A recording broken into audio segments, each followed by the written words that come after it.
அனைவருக்கும் வணக்கம். எல்லாரும் எப்படி இருக்கீங்க? நல்லா இருக்கீங்களா? இன்றைக்கான லைவ் கிளாஸில் வந்து நம்ம 11th ஹிஸ்ட்ரியில் 9th லெசனில் இருக்கக்கூடிய தென்னிந்தியாவில் பண்பாட்டு வளர்ச்சி இந்த பாடத்தில் வந்து பல்லவர்கள் மற்றும் ஆழ்வார்கள் நாயன்மார்கள் இந்த பக்தி இலக்கியம் இருக்குது பார்த்தீங்களா, அந்த பகுதியிலேருந்து ஒரு 20 கேள்விகள் வந்து நம்ம பார்க்க போயிடும். சரிங்களா? எல்லோரும் நல்லா படிச்சிருந்துருப்பீங்க. போயிடலாமா? ஃபஸ்ட் கேள்வி பாருங்கள். சமண சமயத்தை பின்பற்றிய மகேந்திரவர்மனை சைவ சமயத்திற்கு மாற்றியவர் யார் அப்படின்னு சொல்லி கேட்டிருக்காங்க. ஆன்சர் பண்ணுங்க. முதல் கேள்வியே வந்து ரொம்ப எளிமையான ஒரு கேள்வி தான்.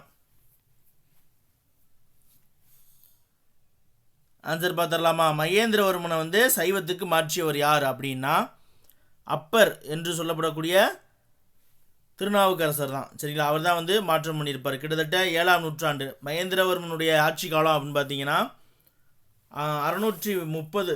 சரிங்களா? 590 630 பொது ஆண்டு 590 to 630 இந்த காலகட்டங்கள். மகேந்திரவர்மன் வந்து முன்னாடி வந்து சமண சமயத்தை வந்து பின்பற்றிட்டு இருப்பார்.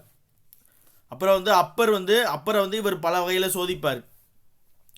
கைகாலை கட்டி வந்து கடலில் தூக்கி எறிவார். அப்புறம் சுண்ணாம்பு கால்வாயில் வைப்பார். இதுலேருந்துலாம் வந்து அவர் பாடல் பாடி மீண்டு வருவார். அதனால் வந்து மகேந்திரவர்மன் வந்து அப்பருடைய பேச்சை கேட்டு சைவ சமயத்துக்கு மாற்றம் அடைவார். சரிங்களா? அப்பருமே வந்து ஒரு காலத்தில் சமணராக இருந்தவர் தான். சரிங்களா? அவர் சமண சமயத்தில் இருக்கும்போது அவருடைய பெயர் வந்து தர்மசேனர் அப்படின்ற பெயரில் வந்து அழைக்கப்பட்டார்.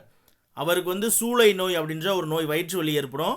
அப்போ அவருடைய சகோதரியான திலகவதி என்ன பண்ணுவாங்க அப்படின்னா சிவபெருமானை வணங்கி அவருடைய திருநீற்றை ஏற்றி அவருடைய வயிற்றில் பூசுவாங்க. அவருடைய நோய் வந்து குணமடைஞ்சிடும்.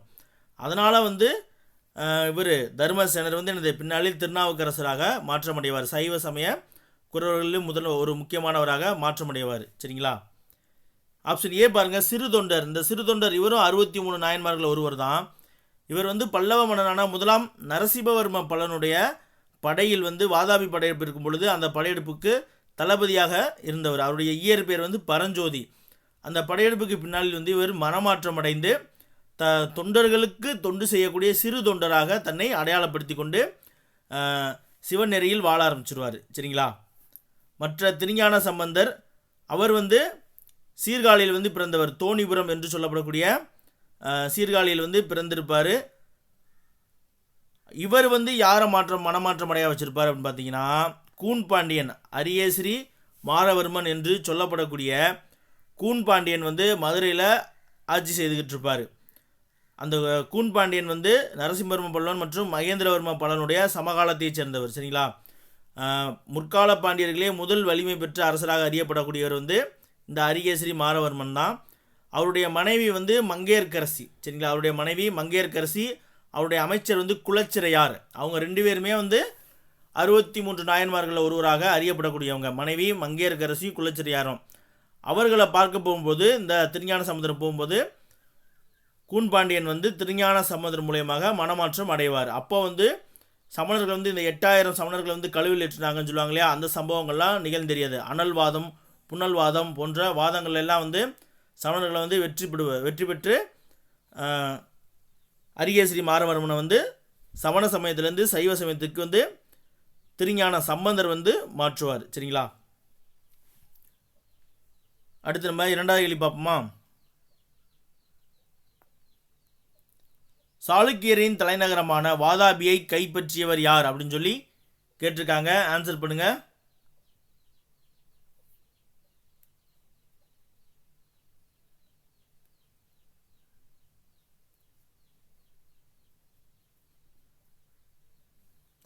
ஆன்சர் பார்த்துடலாமா? சாளுக்கியரின் தலைநகரான வாதாபியை கைப்பற்றியவர் வந்து முதலாம் நரசிம்மவர்மன். Option C. இதன் காரணமாக தான் வந்து இவரை வந்து வாதாபி கொண்டான் அப்படின்னு சொல்லி அழைக்கப்படுகிறார். இவருடைய தந்தையான மகேந்திரவர்மன் காலத்தில் 2ஆம் புலிகேசி வந்து நகரனுடைய வடக்கு பகுதியில் படையெடுத்து காஞ்சிபுரத்தினுடைய வடக்கு பகுதி வந்து சாளுக்கியர் கட்டுப்பாட்டில் இருக்குது. இதற்கு பழிவாங்கும் விதமாக முதலாம் நரசிம்மவர்ம பல்லவன் வந்து வாதாபின் மீது படையெடுத்து புலிகேசி வந்து அந்த போரில் கொன்றுவார். வாதாபி வந்து தீக்கிரையாக்கப்பட்டது. சரிங்களா? இந்த 2ஆம் நரசிம்மவர்மன் இருக்கார் இல்லையா, இவர் வந்து ஒரு முக்கியமான பல்லவ மன்னன் தான்.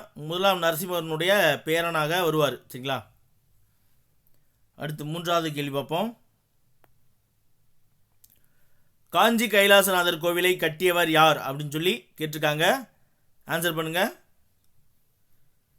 காஞ்சிபுரத்தில் இருக்கக்கூடிய கைலாசநாதர் கோவிலை கட்டியவர்.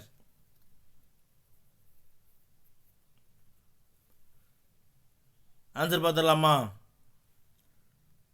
இரண்டாம் நரசிம்மவர்மன் என்று சொல்லப்படக்கூடிய ராஜசிம்மன். சரிங்களா, ராஜசிம்மன் இவர் தான் வந்து காஞ்சிபுரத்தில் இருக்கக்கூடிய கைலாசநாதர் கோயிலை கட்டுவார்.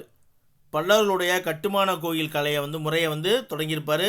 இவருடைய பாணியை வந்து ராஜசிம்மன் பாணி அப்படின்னு சொல்லுவாங்க. இந்த கைலாசநாதர் கோயிலை வந்து என்ன சொல்லுவாங்க அப்படின்னா ராஜசிம்மேஸ்வரம் அப்படின்னு சொல்லி அழைப்பாங்க. இந்த கோயிலை பார்த்துட்டு தான் ராஜராஜ சோழனுக்கு இது போன்ற ஒரு கற்றளின்னு என்னது, கட்டுமானத்தால் கற்களால் கட்டப்பட்ட கோயில் அப்படின்னு பொருள். கற்றளி அப்படின்வாங்க. கற்றளியை, இது போன்ற ஒரு கற்றளியை கட்ட வேண்டும் அப்படின்னு சொல்லி ராஜராஜ சோழனுக்கு தோன்றும். அதை பார்த்தா அவர் வந்து தஞ்சாவூரில் பெரிய கோயிலை கட்டுவார். சரிங்களா, அது மட்டும் இல்லாமல் இவர் மகாபலிபுரத்தில் இருக்கக்கூடிய 7 கோயில்கள் அப்படின்னு சொல்லப்படக்கூடிய கடற்கரை கோயில், அது ஒரு கட்டுமான கோயில், கடற்கரை கோயிலை கட்டியிருப்பார். மிருதுவான மணற்கற்கள், செங்கற்கள், அப்புறம் கருங்கல்லாம் பயன்படுத்தி இவர் காலகட்டங்களில் கோயில்கள் வந்து கட்டப்பட்டது.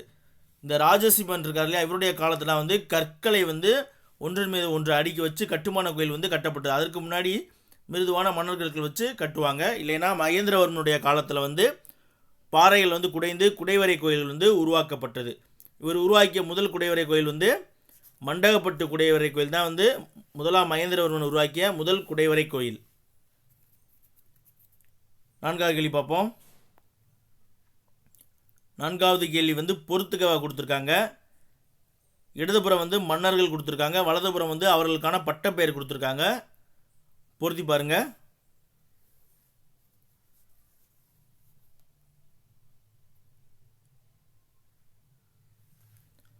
ஆன்சர் பார்த்துடலாங்களா? 4வது கேள்விக்கு வந்து சிம்ம விஷ்ணு அப்படின்னு சொல்லி, சிம்ம விஷ்ணுடைய பட்டப்பேர் என்ன அப்படின்னு பார்த்தீங்கன்னா அவனி சிம்மன், உலகின் சிங்கம் அப்படின்ற பொருள். சரிங்களா, அவனி சிம்மர்.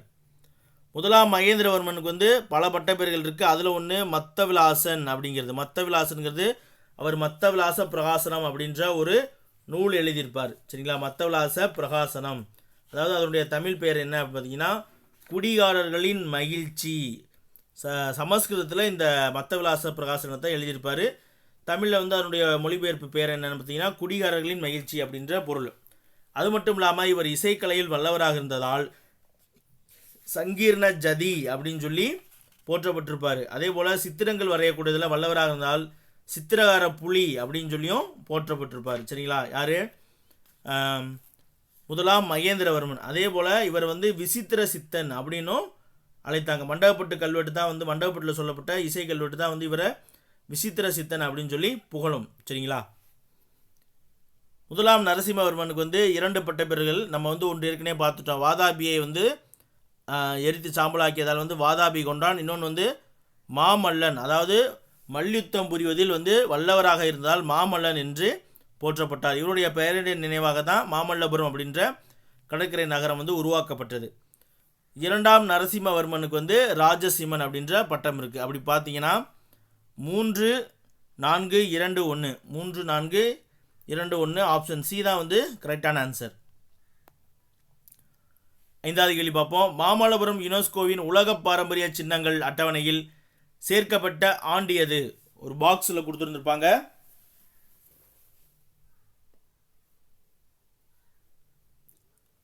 ஓகே, பார்த்துடலாமா? மாமல்லபுரம் யுனெஸ்கோவின் உலக பாரம்பரிய சின்னங்கள் அட்டவணையில் சேர்க்கப்பட்ட ஆண்டு எந்த வருஷம்னு பார்த்தீங்கன்னா 1984ஆம் ஆண்டு தான் சேர்க்கப்பட்டது. சரிங்களா, ஆப்ஷன் சி. 5வது கேள்விக்கு ஆப்ஷன் சி தான் கரெக்ட்.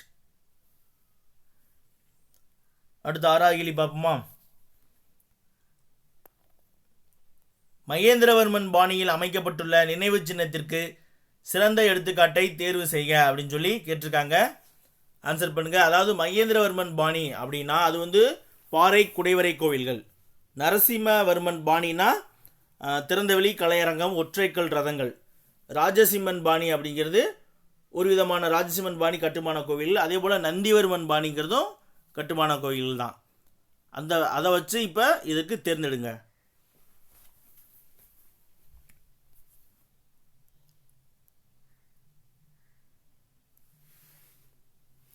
ஆறாவதுக்கு ஆன்சர் பாருங்க. மகேந்திரவர்மன் பாணியில் அமைக்கப்பட்டுள்ள நினைவு சின்னத்திற்கு சிறந்த எடுத்துக்காட்டு வந்து கொடுக்கப்பட்டதில் திருக்கழுக்குன்றம் கோவில். சரிங்களா, திருக்கழுக்குன்றம் கோவில். அடுத்தது நம்ம அடுத்தடுத்து கேள்வியில் வரும், அங்கே பார்த்துடலாம். 7வது கேள்வி பார்ப்போம். மாமல்லன் கட்டடக்கலை பாணிக்கு சிறந்த உதாரணம் எது அப்படின்னு சொல்லி கேட்டிருக்காங்க. ஆன்சர் பண்ணுங்க.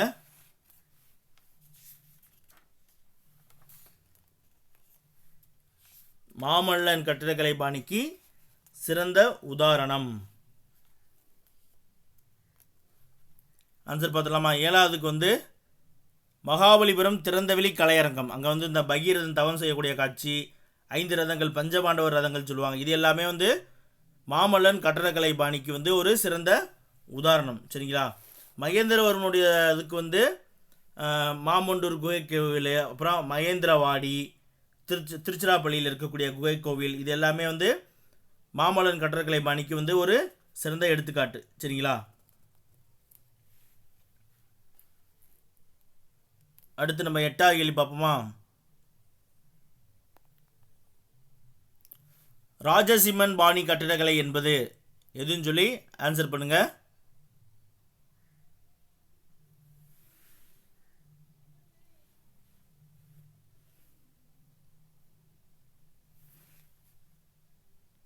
ராஜசிம்மன் பாணி கட்டடக்கலை என்பது ஆப்ஷன் டி கட்டுமான கோவில்கள். சரிங்களா.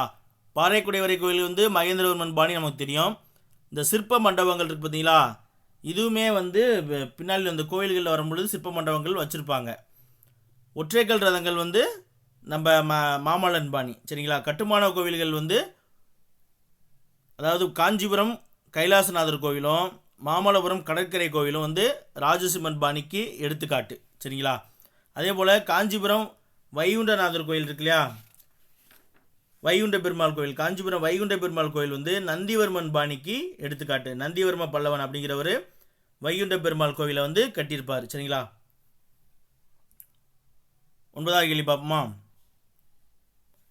அந்த காலத்தில் இருந்த அறிஞர்கள் அவர்கள் எழுதிய நூல் வந்து கொடுத்துருக்காங்க, பொறுத்துக. நியாயபாஷ்யா எழுதியவர் யார்?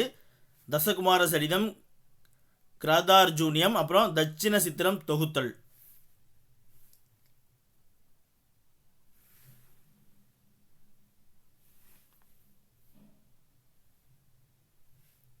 ஒன்பதாவது கேள்விக்கு ஆன்சர் பார்த்துடலாமா.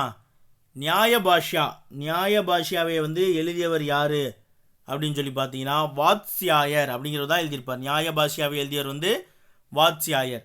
தசகுமார சரிதம். சரிங்களா. தசகுமார சரிதம் மற்றும் காவிய தர்சம் என்று வடமொழியிலிருந்து அதை தழுவி தமிழில் வந்து தண்டி அலங்காரம் அப்படின்ற அணி இலக்கணத்தை வந்து எழுதியவர் வந்து தண்டி. இந்த 2 நூல்கள் காவிய தர்ஷம் மற்றும் தசகுமார சரிதம், இல்லைன்னா காவிய தர்ஷத்தினுடைய தமிழ் இது வந்து தண்டி அலங்காரம். சரிங்களா. அடுத்து கிருதார்ஜுனியத்தை எழுதியவர் வந்து பாரவி. கிருதார்ஜுனியத்தை எழுதியவர் வந்து பாரவி. 2, 3, 4. தட்சிண சுத்திரம் அப்படிங்கிற இந்த தட்சிண பகுதி இருப்பீங்கன்னா தென்பகுதியில் இருக்கக்கூடிய சித்திரங்களை வந்து தொகுத்து அதற்கு உரை எழுதியவர் யாருன்னா முதலாம் மகேந்திரவர்மன். இந்த கேள்வி வந்து எக்ஸிக்யூட்டிவ் ஆஃபீஸர் எக்ஸாமில் கேட்டிருக்காங்க. சரிங்களா. அதே போல் புகழ்பெற்ற ஒரு இசைக்கலைஞரான ருத்ராச்சாரியார் அப்படின்னு சொல்லப்படக்கூடியவர் முதலாம் மகேந்திரவர்மனுடைய காலத்தில் வந்து வாழ்ந்திருப்பார். அப்போ 2, 3, 4, 1 ஆப்ஷன் சி தான் வந்து சரியான விடை. சரிங்களா. 10வது கேள்வி பார்ப்போமா. மகாபாரதத்தை பாரத வெண்பா என்னும் பெயரில் தமிழில் மொழிபெயர்த்தவர் யார்?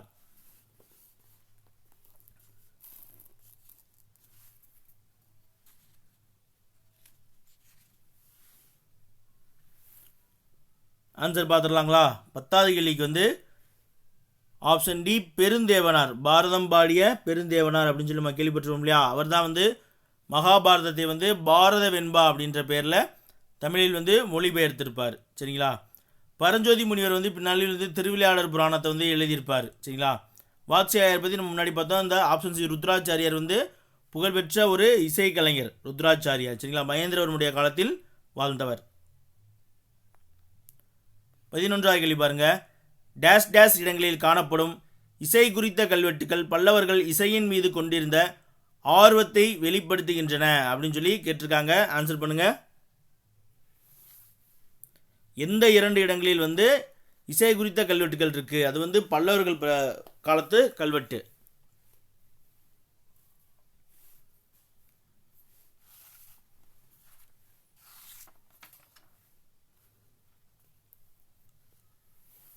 ஓகே, ஆன்சர் பார்த்துடலாமா? 11வது கேள்விக்கு வந்து குடிமியான் மலை மற்றும் திருமலை இடங்களில் காணப்படக்கூடிய இசை குறித்த கல்வெட்டுகள் தான் பல்லவர்கள் வந்து இசையின் மீது கொண்டிருந்த ஆர்வத்தை வெளிப்படுத்துகிறது.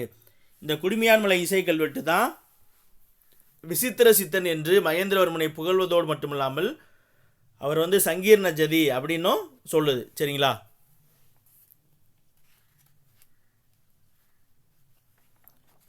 பன்னிரெண்டாவது கேள்வி பார்ப்போமா?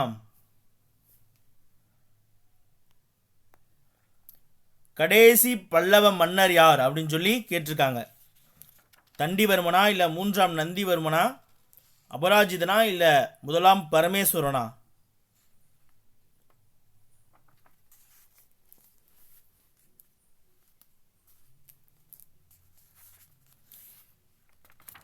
பல்லவர்களுடைய முத்திரை தெரியுங்களா?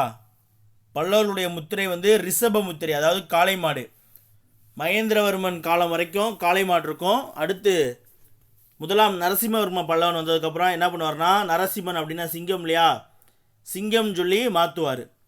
பின்னாளில் வந்து நந்திவர்ம பல்லவன் வரும்பொழுது நந்தி திரும்பி அந்த ரிஷப முத்திரையே வந்து வரும். அதுதான் அவருடைய அரச முத்திரையாக இருக்கும். சரிங்களா? பாண்டியர்களுக்கு வந்து மீன், சேரர்களுக்கு வந்து வில்லம்பு, சோழர்களுக்கு வந்து புலி மாதிரி பல்லவர்களுக்கு வந்து 2 இது இருந்துச்சு. சரிங்களா? ஒன்று நந்தி. புத்தகத்தில் வந்து நந்தி தான் கொடுத்துருக்காங்க, சிங்கம் மாறினதை வந்து கொடுக்கல. சரிங்களா? கடைசி பல்லவ மன்னர் யார் அப்படின்னு பார்த்தீங்கன்னா ஆப்ஷன் சி, அபராஜித பல்லவன். இவர் வந்து இவருக்கும் சோழ மன்னனான ஆதித்ய சோழனுக்கு நடைபெற்ற போரில் வந்து அபராஜிதவர்மன் வந்து இறந்துருவார். அதோடு வந்து பல்லவ பேரரசு வந்து என்னது முடிவடைஞ்சிருச்சு. சரிங்களா?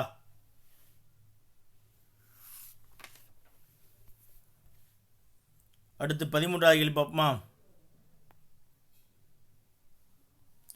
காசக்குடி செப்பேடுகளின் கொடையாளி யார் அப்படின்னு சொல்லி கேட்டிருக்காங்க. ஆன்சர் பண்ணுங்க.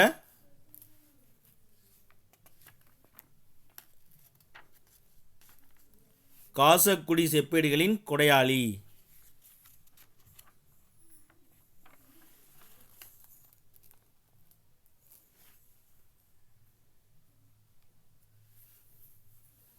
ஆன்சர் பார்த்துடலாமா? 13வது கேள்விக்கு ஆன்சர் வந்து நந்திவர்ம பல்லவன், ஆப்ஷன் பி.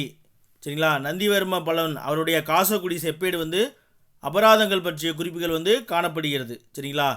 அப்போ வந்து அந்த மேல்நிலை நீதிமன்றங்களில் விதிக்கப்படக்கூடிய அபராதங்கள் கர்ணதண்டம் அப்படின்னு சொல்கிறாங்க. கீழ்நிலை நீதிமன்றங்களில் விதிக்கப்படக்கூடிய அபராதங்களை வந்து அதிகரண தண்டம் அப்படின்னு சொல்கிறாங்க. அதே போல் பாண்டிச்சேரிக்கு பக்கத்தில் வந்து 1879 உருக்காட்டு கோட்டம் அப்படிங்கிற இடத்துல ஒரு செப்பு பட்டையை வந்து எடுத்தாங்க. அதில் வந்து லிங்கம் அப்புறம் நந்தி, அதாவது நந்திங்கிறது என்னது பல்லவருடைய முத்திரை இருந்த ஒரு செப்பு பட்டயம் கிடச்சிச்சு. 11 செப்பு பட்டயங்கள் வந்து எங்கள் பாண்டிச்சேரியில் கண்டுபிடிக்கப்பட்டது. அது யாருடைய காலத்தில் அப்படின்னு பார்த்தீங்கன்னா நந்திவர்ம பல்லவனுடைய காலத்திலிருந்து 22ஆம் ஆட்சி ஆண்டிலிருந்து. அது வந்து ஒரு மானியமாக கொடுக்கப்பட்ட கிராமம் பற்றிய செய்தி வந்து சொல்லுது. சரிங்களா? அதே போல் கூரம் செப்பேடு அப்படின்னு ஒரு செப்பேடு, அதுவுமே வந்து என்னது பல்லவர்கள் தொடர்பான ஒரு செப்பேடு தான். அந்த கூரம் செப்பேடு வந்து நரசிம்மவர்ம பல்லவரை பற்றி புகழ்ந்து சொல்லப்பட்டிருக்கு அதில். சரிங்களா? 14வது கேள்வி பார்ப்போம். பல்லவர் ஆட்சியில் ஒரு பிராமணருக்கோ அல்லது சில பிராமணர்களை கொண்ட ஒரு குழுவுக்கோ கொடையாக வழங்கப்பட்ட கிராமங்கள் எவ்வாறு அழைக்கப்பட்டன அப்படின்னு சொல்லி கேட்டிருக்காங்க. ஆன்சர் பண்ணுங்க.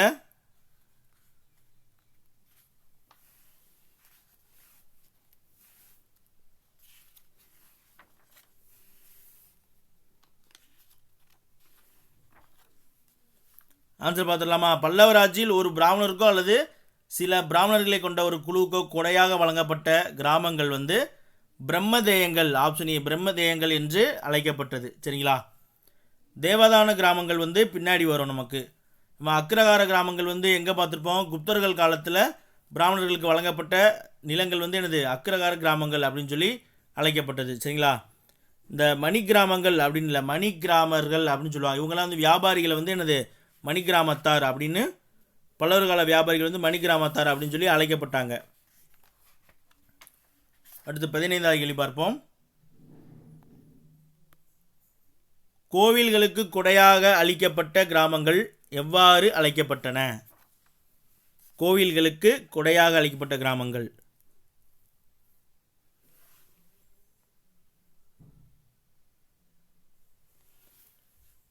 ஆன்சர் வந்து ஆப்ஷன் சி, தேவதான கிராமங்கள். இந்த பிரம்மதேய கிராமங்களுக்கும் தேவதான கிராமங்களுக்கும் வந்து என்னது, வரி வந்து வசூலிக்க மாட்டாங்க. அது வந்து வரி விலக்கு பெற்ற நிலங்கள். மற்ற கிராமங்கள் எல்லாமே வந்து என்னது, நிலவரி வந்து செலுத்தியது. சரிங்களா? 16வது கேள்வி பார்ப்போம். தவறான இணையை காண்க. பல்லவர் ஆட்சியில் கிராம அளவிலான அடிப்படை அமைப்பு நாடு. எல்லோரா குகைகள் யுனெஸ்கோவின் பாரம்பரிய சின்னமாக அறிவிக்கப்பட்ட ஆண்டு 1983. மகாபலிபுரம் கடற்கரை கோவிலை கட்டியவர் வந்து ராஜசிம்மன். அனைத்தும் சரி. இதில் வந்து எந்த கூற்று தவறானது அப்படின்னு சொல்லி ஆன்சர் பண்ணுங்க.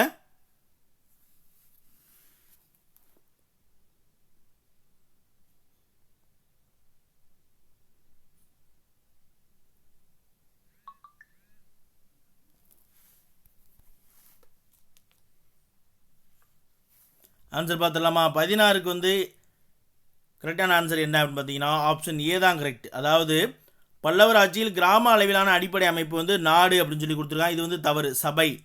சரிங்களா? கிராம அளவிலான அடிப்படை அமைப்பு வந்து சபை. அது மட்டும் இல்லாமல் அவங்க ஒவ்வொரு இதுக்குமே வந்து ஒவ்வொரு அமைப்புகள், வாரியங்கள் வச்சுருந்தாங்க. சரிங்களா? சாதாரண மக்கள் மன்றம் வந்து ஊரார் அப்படின்ற அமைப்போடு வந்து தொடர்பில் இருந்தது. சரிங்களா? அதற்கு மேலே இருக்கக்கூடிய மாவட்ட குழு, மாவட்ட சார்ந்த குழு வந்து நாடு அல்லது மாவட்ட நிர்வாகத்தோடு இணைந்து செயல்பட்டது வந்து நாடு. சரிங்களா? இந்த கிராம சபை இருக்குது பார்த்தீங்களா, இது வந்து அறக்கட்டளைகள், நிலம், நீர்ப்பாசனம், வேளாண்மை, அப்புறம் குற்றங்களுக்கான தண்டனை, மக்கள் தொகை உள்ளிட்ட தேவைப்படும் ஏனைய ஆவணங்களை வந்து பாதுகாக்கிறது போன்ற கிராமத்தோடு தொடர்புடைய அனைத்து செயல்பாடுகளையும் வந்து என்னது, சபை தான் வந்து பார்த்துக்கிட்டு இருந்துச்சு. அதே போல் கிராம நீதிமன்றங்கள், சிறிய அளவிலான வழக்குகளை தீர்த்து விசாரிப்பு வழங்குறது, இது எல்லாமே வந்து சபை தான் செஞ்சுச்சு. அதே போல் சிறு நகரங்களில் வந்து அரசரை மேலான நடுவராக கொண்டு அதிகாரிகளுடைய தலைமையில் வந்து நீதிமன்றங்கள் வந்து செயல்பட்டது. சரிங்களா? சபை அப்படிங்கிறது ஒரு நிர்வாகம் சார்ந்த அமைப்பு முறை தான். அதே போல் ஏரிப்பட்டி அல்லது ஏரி நிலம் எனும் சிறப்பு வகை நிலத்தை வந்து தென்னிந்தியாவில் மட்டும்தான் வந்து நம்ம அறிந்து கொள்ள முடியுமா? ஏன்னா அவங்க அதற்குன்னு ஒரு வாரியங்கள் வச்சுருந்தாங்க. கிட்டத்தட்ட 8 வாரியங்கள் இந்த மாதிரி இருந்துச்சு. பராமரிப்புக்கு, ஏரி, ஊர் சுத்தம் பண்ணுறது, இந்த மாதிரி ஒவ்வொரு இதுக்கும் ஒவ்வொரு வாரியங்கள் வந்து பல்லவர் காலத்தில் வந்து அமைக்கப்பட்டிருந்தது. சரிங்களா? ஏரிப்பட்டி அல்லது ஏரி நிலம் என்னும் சிறப்பு வகை நிலத்தை வந்து நம்ம தென்னிந்தியாவில் மட்டும்தான் அறிந்து கொள்ள முடியும். இதை பார்த்துட்டு தான் பின்னால் வந்து பல்லவர்கள் வந்து நீர்ப்பாசனத்தை செஞ்சுருப்பாங்க. சோழர்களும் நீர்ப்பாசன முறைகள் வந்து நல்ல முறையில் செஞ்சுருப்பாங்க. அதனால தான் காஞ்சிபுரம் வந்து இன்றைக்கி வந்து எனது ஏரிகளின் மாவட்டம் அப்படின்னு சொல்லி அழைக்கப்படுகிறது. சரிங்களா? அது மட்டும் இல்லாமல் கிராமத்தாரால் வந்து ஏரி குழு அப்படின்ற ஒரு அமைப்பு வந்து நீரை வந்து மேற்பார்வையிடும். சரிங்களா? அதே போல் சுழற்சி முறையில் வந்து நீர் வந்து பயிரப்படும். இன்றைக்கி ஒருத்தருக்கு பாஞ்சுன்னா நாளைக்கு ஒருத்தருக்கு அப்படின்னு சொல்லி அந்த நீர் வந்து சுழற்சி முறையில் வந்து பயிரப்பட்டது. நம்ம 16வது கேள்விக்கு வந்து மற்ற ஆப்ஷன் பி வந்து எல்லோரா குகைகள் வந்து யுனெஸ்கோவின் பாரம்பரிய சின்னமாக அறிவிக்கப்பட்ட ஆண்டு வந்து 83. சரிங்களா? அதே போல் மகாபலிபுரம் கடற்கரை கோவிலை கட்டியவர் வந்து ராஜசிம்மன். பலருடைய ஆட்சியில் கிராம அளவிலான அடிப்படை அமைப்பு வந்து சபை தானே தவிர நாடு கிடையாது. அப்போ 16க்கு ஆப்ஷன் ஏ தான் வந்து கரெக்டு. 17வது கேள்வி பார்ப்போமா? தவறான இணையை காண்க. 4000 திவ்ய பிரபந்தத்தை தொகுத்தவர் நாதமுனி. திருவாய்மொழி வந்து பெரியாழ்வார். 8ஆம் திருமுறை வந்து மாணிக்க வாசகர். 12 திருமுறைகளை வந்து தொகுத்தவர் நம்பியாண்டார் நம்பி அப்படின்னு சொல்லி கொடுத்துருக்காங்க. இதில் வந்து எந்த இணை வந்து தவறு அப்படின்னு சொல்லி ஆன்சர் பண்ணுங்கள்.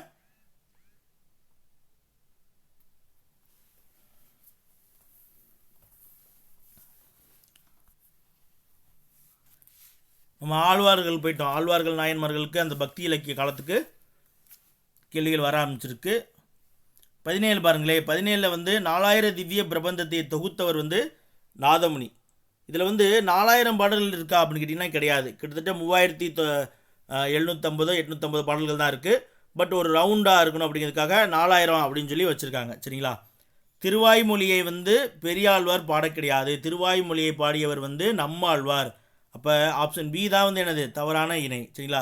பெரியாழ்வார் வந்து பல்லாண்டு பாடியிருப்பார், பெரிய பல்லாண்டு இந்த மாதிரி பாடியிருப்பார். அப்புறம் குழந்தை கண்ணனுடைய இளமை பருவத்தை வச்சு பாடியிருப்பார். பிள்ளைத்தமிழுக்கு வந்து பெரியாளருடைய பாடல்கள் தான் வந்து எனது முன்னோடி அப்படின்னு சொல்லுவாங்க. 8ஆம் திருமுறையை வந்து பாடியவர் வந்து மாணிக்க வாசகர். இது வந்து மிகச்சரி. 12 திருமுறைகளை வந்து தொகுத்தவர் வந்து நம்பியாண்டார் நம்பி. சரிங்களா? திவ்ய கவி என்று போற்றப்படக்கூடிய நம்பியாண்டார் நம்பி. இவருடைய சிறப்பெயர் வந்து என்னது? திவ்ய கவி. 18ஆம் கேள்வி பார்ப்போமா? இவர் தான் வந்து இந்த நம்பியாண்டார் நம்பி தான் சிதம்பரத்தில் வந்து 12 திருமுறைகள் வந்து மூடி வச்சுருந்தாங்க, பாதுகாக்கப்பட்டிருந்தது. அங்கே போயிட்டு அவர்கள்ட்ட வந்து வாதம் செய்து என்ன பண்ணுவாங்க, அந்த 12 திருமுறையை செல்லரிச்சு போய் ஓலைச்சுவடியெல்லாம் செல்லரிச்சு கொண்டு வந்து எடுத்து திருப்பி வந்து அதை பதிப்பிச்சு இது பண்ணியிருப்பாங்க, வெளிக்கொண்டு வந்திருப்பாங்க. 18ஆம் கேள்வி பார்ப்போம். 63 நாயன்மார்கள் வரலாற்றை சொல்வதோடு அல்லாமல் அவர்தம் வாழ்வில் நடந்த அதிசய சம்பவங்கள் குறித்தும் கூறும் நூல் எது அப்படின்னு சொல்லி கேட்டிருக்காங்க. ஆன்சர் பண்ணுங்க.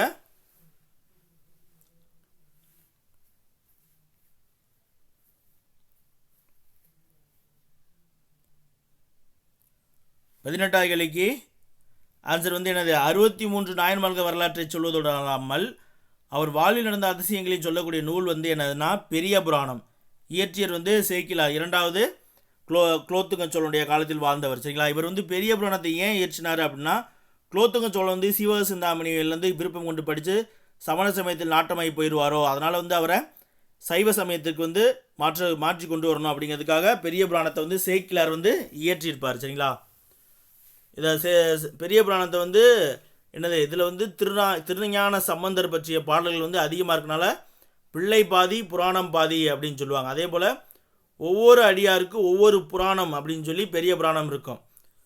இந்த பெரிய புராணம் வந்து அதனுடைய இயற்பெயர் வந்து திருத்தொண்டர் புராணம் அப்படின்னு தான் பேர் வச்சுருப்பாங்க. அதனுடைய பெருமை காரணமாக பெரிய புராணம் அப்படின்னு சொல்லி அழைக்கப்பட்டது. 12வது திருமுறையாக ஏற்றுக்கொள்ளவும் பட்டது. இதனுடைய முதல் மற்றும் வழிநூல் வந்து சுந்தரர் எழுதிய திருத்தொண்ட தொகை, அப்புறம் நம்பியாண்டார் நம்பி எழுதிய திருத்தொண்டர் திருவந்தாதி அப்படிங்கிற 2 நூல்களை வந்து அடிப்படையாக கொண்டு தான் பெரிய புராணம் எழுதப்பட்டது. திருத்தொண்ட தொகை வந்து ஒவ்வொரு அடியார் பெருமையும் ஒவ்வொரு அடிகளில் விளக்கும். சரிங்களா? அடுத்து திருத்தொண்டர் திருவந்தாதி ஒவ்வொரு அடியாருடைய பெருமையும் ஒவ்வொரு பாடல்களில் விளக்கும்.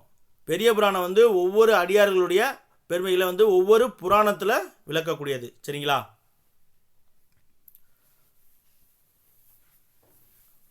அதே போல் நாயன்மார்களால் இயற்றப்பட்டது தான் வந்து 12 திருமுறைகள். தேவாரம் அப்படிங்கிறது முதல் 3, சம்பந்தர், அப்பர், சுந்தரர் இவர்கள் 3 பேரால் வந்து இயற்றப்பட்டது தான் தேவாரம். திருவாசகமும் திருக்கோவையாரும் மாணிக்க வாசகர் வந்து இயற்றியது. சரிங்களா? திருவாசகமும் திருக்கோவையாரும் 8ஆம் திருமுறையாக வைக்கப்பட்டுள்ளது. 19வது கேள்வி பார்ப்போம். தவறான கூற்றை காண்க. ஏ. கண்ணனின் குழந்தை பருவமே பெரியாழ்வார் பாடல்களின் கருவாயிருந்தது. பி. ஆண்டாள் பாடல்களின் பாட்டுடை தலைவி கோதை நாச்சியார். சி. நம்மாழ்வார் ஆழ்வார்களின் தலை சிறந்தவராக கருதப்படுகிறார். டி. ஆழ்வார்களின் வைணவ பாடல்களை 4000 திவ்ய பிரபந்தமாக தொகுத்தவர் நாதமுனி ஆவார். இதில் எந்த கூற்று வந்து தவறு அப்படின்னு சொல்லி ஆன்சர் பண்ணுங்க.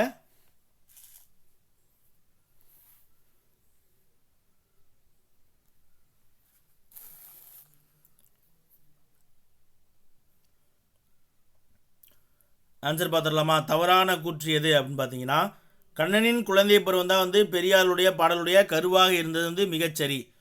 ஆண்டாள் பாடல்களின் பாட்டுடை தலைவி கிடையாது. பாட்டுடை தலைவன் வந்து கண்ணன். சரிங்களா? அப்போ இதுதான் வந்து தவறு. கண்ணன் மீது கொண்ட காதல் காரணமாக வந்து கண்ணனையே வந்து பாட்டுடை தலைவனாக வந்து யார்? ஆண்டாள் தான் வந்து கோதை நாச்சியார். சரிங்களா? கோதை நாச்சியார் சூடி கொடுத்த சுடர்கொடி என்றெல்லாம் அறியப்படுகிறார். இவருடைய வாழ்க்கை வரலாறு தான் அமுக்த மால்யதா அப்படின்னு சொல்லி கிருஷ்ணதேவராயர் வந்து என்னது தெலுங்கில் எழுதியிருப்பார். சரிங்களா? நம்மாழ்வார் அவர்களுடைய தலை சிறந்தவர் தான் வந்து நம்மாழ்வார் தான் ஆழ்வார்களில் தலை சிறந்தவராக அறியப்படுகிறார். வந்து கரெக்ட். இவர் வந்து எங்கள் குருகூரில் பிறந்திருப்பார். சரிங்களா?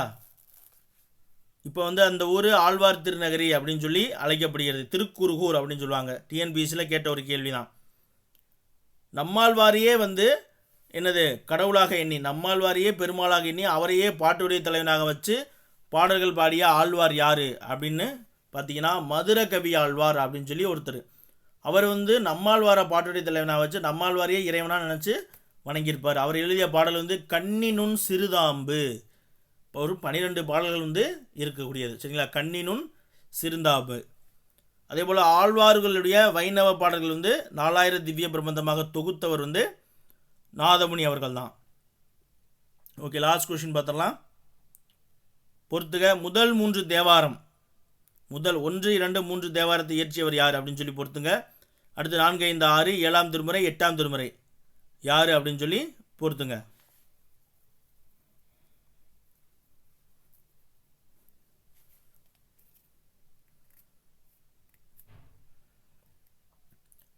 Okay, answer பார்த்துடலாங்களா?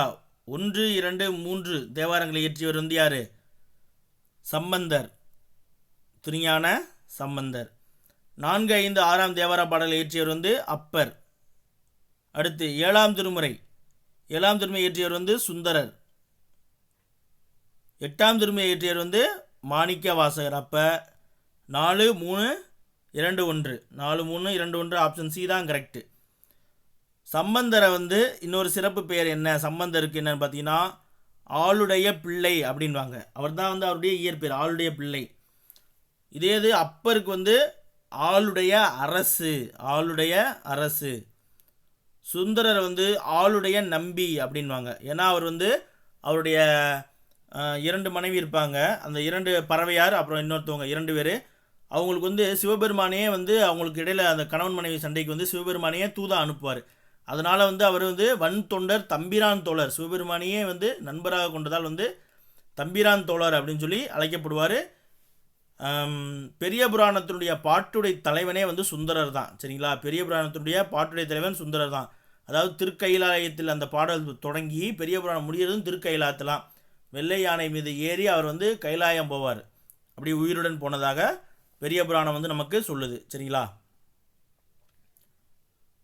மாணிக்க வாசகருக்கு வந்து ஆளுடைய அடிகள் அப்படின்ற சிறப்பு பெயர் இருக்குது. சரிங்களா? மாணிக்க வாசகருக்கு ஆளுடைய அடிகள். இது தவிர வந்து சாளுக்கியர்கள் பாடலுக்கு அது நமக்கு அதிகமாக வராது. ஆனால் இந்த குப்தர்கள் இது படிக்கும் பொழுது அஜந்தா ஓவியங்கள், அந்த கட்டிடங்கள் வரும்போது அஜந்தா, எல்லோரா ஓவியங்கள் எல்லாமே வந்து கொஞ்சம் முக்கியமானதாக நமக்கு இருக்கக்கூடியதான். சரிங்களா? பல்லவர்கள் பற்றி அப்படின்னு பார்த்தீங்கனாலே அதிகமாக வந்து கேட்கக்கூடியது என்னது? சிற்பக்கலை தான். அவங்களுடைய சிற்பக்கலையை பற்றி தெளிவாகவே படிச்சுக்கிட்டிங்கன்னா ரொம்ப பயனுள்ளதாக இருக்கும். அதுலேருந்து கண்டிப்பாக வந்து கேள்விகள் வந்து கேட்பாங்க. ஓகே, இன்றைக்கான லைவ் கிளாஸ் வந்து முடிஞ்சிருச்சு. மீண்டும் நாளைக்கான ஒரு லைவ் கிளாஸில் பார்க்கலாம். தேங்க்யூ.